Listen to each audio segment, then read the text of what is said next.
Halo sahabat CFCD, kembali kita berjumpa dalam CSR and Sustainability Corner, adalah suatu podcast Corporate Forum for CSR Development atau CFCD.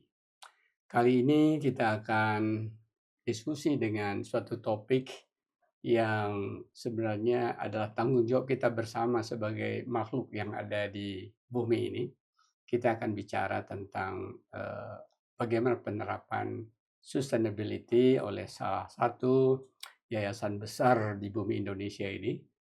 Yayasan apa itu nanti saya kenalkan, karena bersama kita telah hadir Ketua Yayasan Dharma Bakti Asra.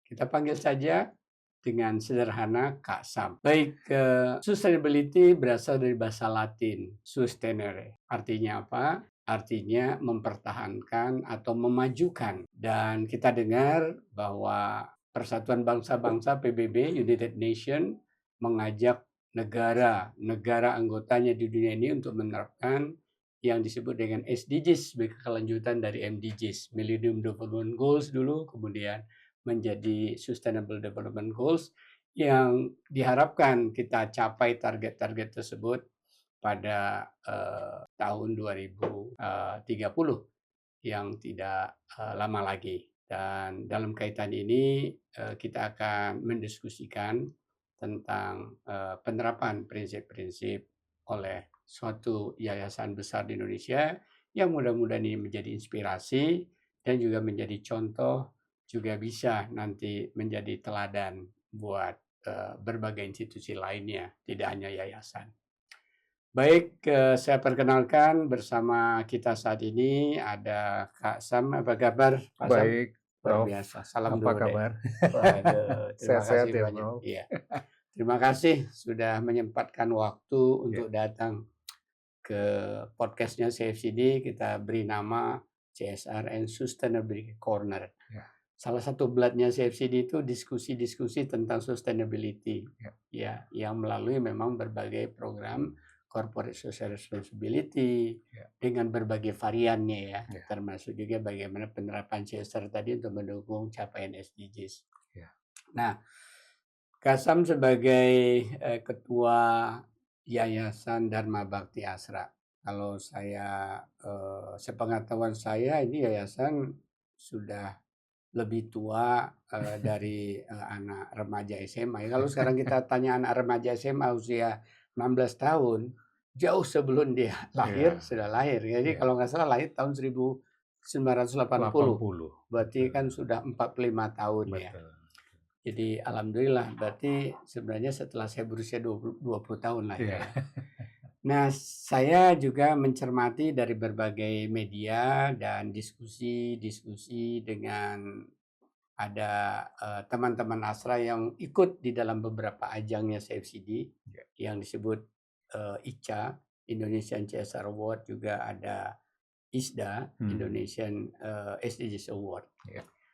Jadi kalau kita lihat prinsip-prinsip dari pembangunan berkelanjutan, yang paling sederhana memang bagaimana kita bisa menerapkan efisiensi ya, yang salah satunya tentunya bisa berdampak ke ekonomi dalam arti produktivitas, return, dalam arti pada bagaimana manusia-manusia yang menggerakkan kegiatan efisiensi tadi sebenarnya pasti karena beliau memiliki suatu tambahan keterampilan, pengetahuan mengelola tadi, sehingga lahir berbagai inovasi yang dia terapkan. Nah, kalau boleh bercerita nih Kak Sam, bagaimana nih Yayasan Dharma Bakti Asra ikut berkontribusi dalam hal demikian? Pertama-tama terima kasih nih Prof, sudah diberi kesempatan untuk berdiskusi mengenai topik ini gitu ya. Jadi mungkin saya sedikit batasi dulu pembicaraan kita, karena saya kebetulan ada di Yayasan Astra, Yayasan Dharma Bakti Astra, yang fokus membina UMKM dan IKM di Indonesia. Gitu ya. Mungkin bisa dijelaskan, ada sebagian besar yang nggak tahu UMKM dan IKM. Oh iya. Jadi istilah kita sebenarnya UMKM secara aturan gitu ya. Mikro kecil menengah. Tetapi ada juga istilah IKM. Kalau Hmm. IKM itu lebih Ya, ke industri, terutama kecil menengah. manufaktur dan lain Manufaktur. sebagainya. Ya. Nah, kebetulan Yayasan Astra Mhm. yang menaungi kita ini mengembangkan UMKM di 4 sektor. Aha. Yang Sektor apa aja itu? pertama manufaktur, Manufaktur, bengkel umum, bengkel. kemudian kuliner dan kerajinan, Mhm. dan terakhir pertanian yang memberi nilai tambah. Hmm. Gitu ya. Ya, ya. Sementara ini Ya, ya. kita sektor yang kita Hmm. fokuskan Pada di 4 ini ya. 4 itu. Hmm. Kemudian cara-cara pembinaan kita yang kita yakini ini cukup efektif adalah lebih membina dengan mendampingi gitu Oke, ya. jadi ada pendamping-pendamping, ya. Jadi kita kasih ilmunya, kita bentuk Latih. mentalnya, kita dampingi supaya dia bisa menerapkan itu. Ya, Karena ya. biasanya kalau kita Ya. hanya memberi ilmu dan lain sebagainya tanpa didampingi, akhirnya jadi knowledge saja, Ya, ya. pengetahuan aja gitu ya. Nah, jadi intinya kita ingin memastikan apa yang kita berikan ini benar-benar terlaksana gitu ya. Jadi perlu pendampingan gitu ya. Nah, itulah sebabnya yayasan ini punya sekitar 20 cabang di seluruh Di Indonesia. Indonesia ya. Ya. Dan selalu tiap cabang ada 4 tadi. Rata-rata ada yang 2, ada yang 3, ada yang 4, Ya, bervariasi. ya, bervariasi. Tergantung di Potensi daerahnya, daerah, potensi di daerahnya. Nah, dari 20 itu menunjukkan bahwa kita tidak hanya memberi aspek mentality technical secara knowledge, tetapi kita ingin mendampingi supaya UMKM ini bisa melaksanakan sukses eksekusinya. Iya. Nah, itu yang mungkin salah satu kekuatan kita dalam membina UMKM. Jadi kita ada 20 cabang di seluruh Indonesia. Kita bicara UMKM, mau tidak mau juga ada dimensi bisnis kan di sana ya. Pasti bagaimana mengolah input-input untuk proses produksi, mengelola proses produksinya, bagaimana dia memasarkannya. Tentu setiap rantai ini sebenarnya kalau ingin untung, tentu harus ada efisiensi di setiap tahap ini tadi ya, yang didampingi oleh teman-teman yang tentu juga dilatih oleh Astra ya. Apakah pendamping ini dari internal Astra atau ini sebenarnya pihak ketiga? Jadi kalau 2 sektor yang pertama, manufaktur dan bengkel umum, itu kompetensinya ada di dalam Astra. Iya, udah jelas. Jadi core kompetensi. Kita banyak industri di dalam Astra, kita tinggal cari ahlinya di situ. Perbengkelan juga ahlinya banyak kita. Tetapi kalau kuliner, kerajinan, pertanian, kita kerjasama dengan pihak yang menguasai, yang kompeten. Jadi atas nama Yayasan Astra kita kerjasama sehingga mereka selalu welcome gitu ya untuk membantu kita. Betul. Gitu ya. Jadi kira-kira pendekatannya seperti itu, Prof. Jadi memang intinya kan ini pasti meningkatkan penerimaan pendapatan dari setiap orang-orang yang tadi terlibat di dalam usaha tadi ya, baik itu UMKM manufacture maupun dalam arti bengkel, kemudian kuliner dan pertanian. Dan kalau kembali kita ke dimensi kebangsaan, salah satu tujuan kita bagaimana supaya masyarakat miskin tidak ada, penduduk miskin itu selalu perkecil kejadiannya. Ini kan lagi-lagi erat kaitannya dengan kalau orang miskin sedikit, pasti prinsip pembangunan berkelanjutan tadi akan mudah dicapai. Karena kalau banyak orang miskin, dia akalnya pendek, cara dia untuk bisa kenyang itu biasanya dengan kekerasan. Timbul kekerasan, timbul konflik, timbul perampasan, perampokan, ya. Jadi secara tidak langsung sebenarnya dengan ekonomi dari peserta ini semakin baik, tentu prinsip-prinsip sustainable yang kedua tadi ya, orang sudah bisa akses untuk memenuhi kebutuhan dasar, dia tidak akan mengganggu orang lagi. Kan gitu. Maksudnya negara ini juga akan memiliki ketahanan yang bagus kalau rakyat Indonesia sendiri tidak miskin kan, tidak digerogoti dari dalam. Nah, dalam kaitannya dengan jumlah UMKM ya, yang baik dalam arti keempat-empatnya itu bisa secara sederhana berapa angkanya itu ya jumlah, dan berapa penduduk atau keluarga yang terlibat di dalam. Kalau secara jumlah UMKM sejauh ini ya dari berdirinya yayasan, oh iya 80 ya, sudah kira-kira 13 ribuan UMKM yang sudah kita bina, dan sebagian besar sudah berhasil. Bahkan sudah berhasil menjadi perusahaan menengah dan bahkan besar, gitu ya. Yang dulunya sangat inilah kecil gitu ya. Kemudian secara tahunan yang aktif kita bina itu kira-kira maksimum 2 ribuan UMKM. 2 ribuan UMKM. Tapi dari tiap tahun itu kan ada yang mandiri kan. Ya dilepas, ada lagi yang baru. Nanti masuk lagi yang baru, jadi bergulir terus gitu ya. Nah itu yang kita lakukan hari ini gitu ya. Kalau dari sisi orangnya, jadi bisa diperkirakan berapa itu dari 13.800 usaha itu tadi? Angka pastinya waktu itu baru kita ukur mulai tahun 2015 itu kira-kira sekitar 70 ribuan. 70 ribu orang yang nafkahnya bisa dipenuhi gitu dari kegiatan itu. Betul. Belum lagi stakeholdernya ya. Betul. Ada supplier kan berarti ya. Betul. Ya, ini yang langsung ya tadi. Supplier manufacturer, suppliernya bengkel, suppliernya kuliner, suppliernya pertanian. Ya, belum lagi mungkin ada retailer atau pedagang yang terlibat dalam sana. Jadi pasti lebih dari itu ya. Bisa udah ratusan ribu penduduk yang menikmati akan pengembangan UMKM dilakukan yayasan ini. Kasem, apa ada lagi barangkali yang perlu disampaikan dari aktivitas yayasan? Mungkin ada inovasi-inovasi yang lahir karena inovasi juga akan mendukung untuk sustainability. Jadi memang dalam pengembangan UMKM di yayasan kita berfokus kepada manusianya. Jadi orangnya gitu ya. Karena semuanya akan berawal di situ gitu ya. Sehingga pendekatan kita memang lebih di awal itu menciptakan mentality yang positif gitu ya. Untuk kemajuan satu UMKM gitu ya.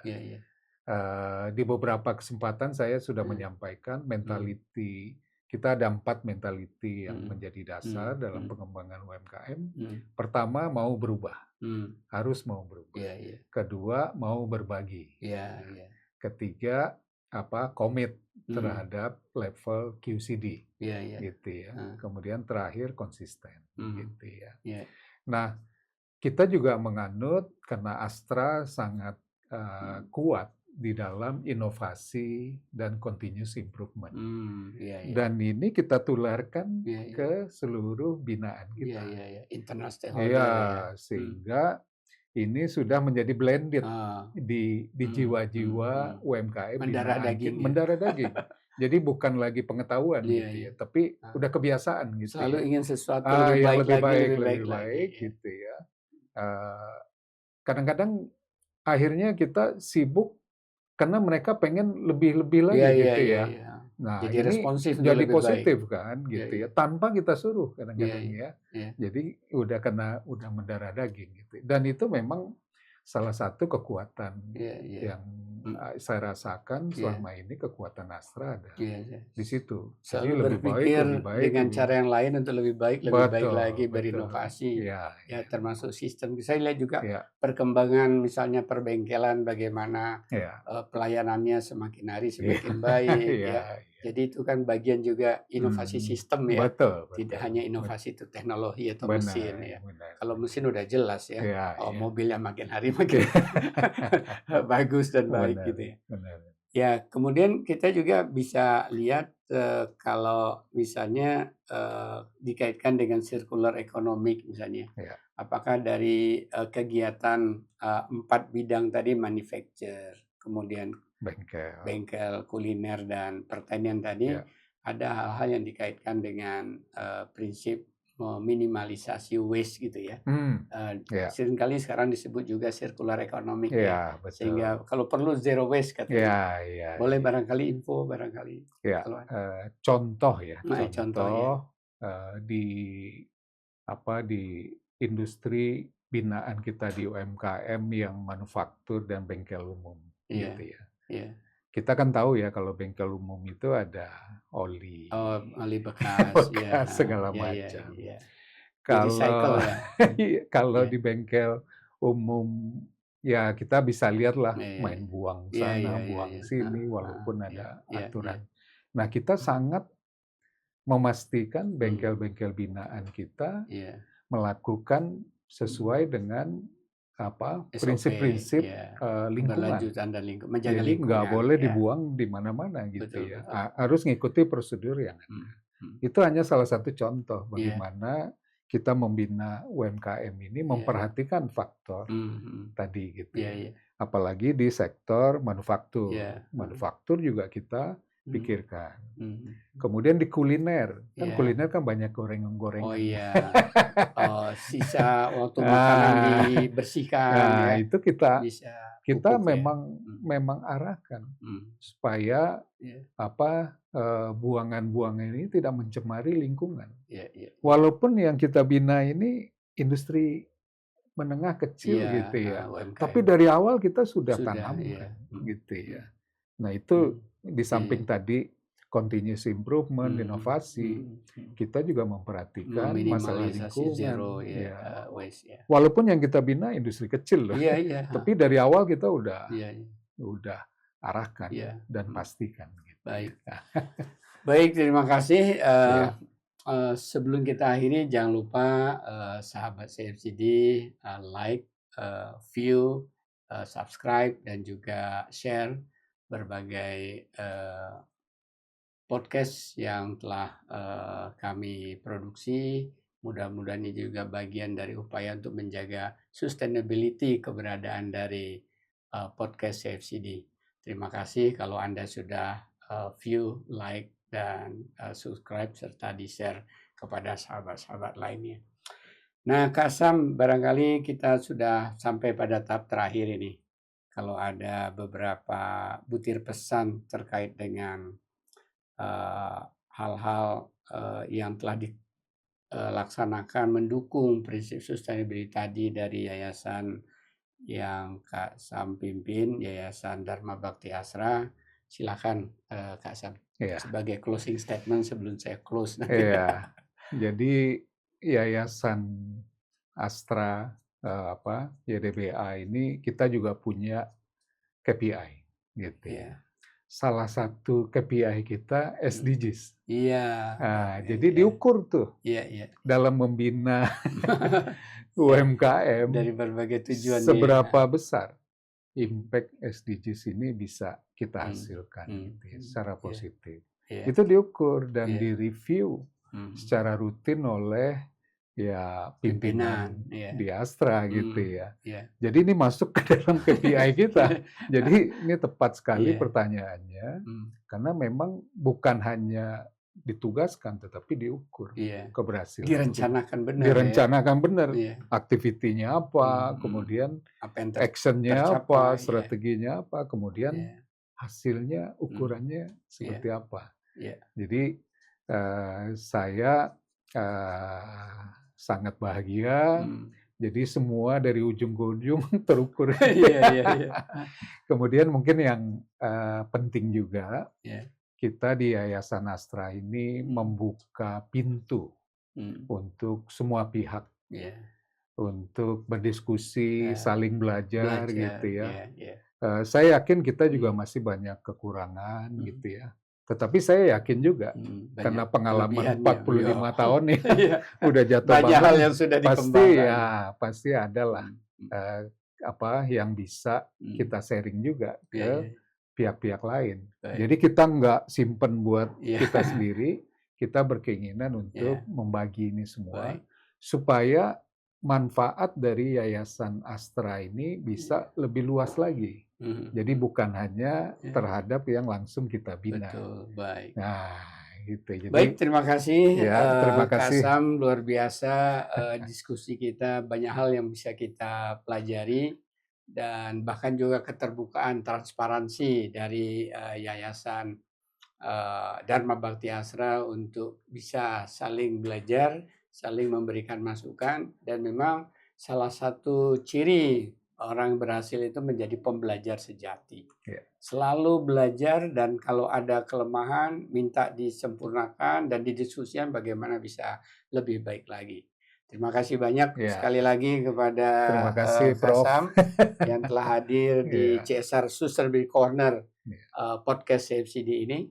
Tapi jangan lupa ya, lagi-lagi mohon di view, like, subscribe, dan juga di-share kepada teman-teman yang lain. Dan kita juga akan rencanakan ya berbagai pimpinan perusahaan, pimpinan yayasan, NGOs yang punya kontribusi nyata bagi bangsa ini akan kami invite. Dan kalau kami belum invite, tolong kami juga silakan diingatkan untuk kami invite, kita ngobrol-ngobrol di CSR and Sustainability Corner podcast CFCD ini. Sekian dan terima kasih. Sampai jumpa lagi sahabat CFCD. Terima kasih.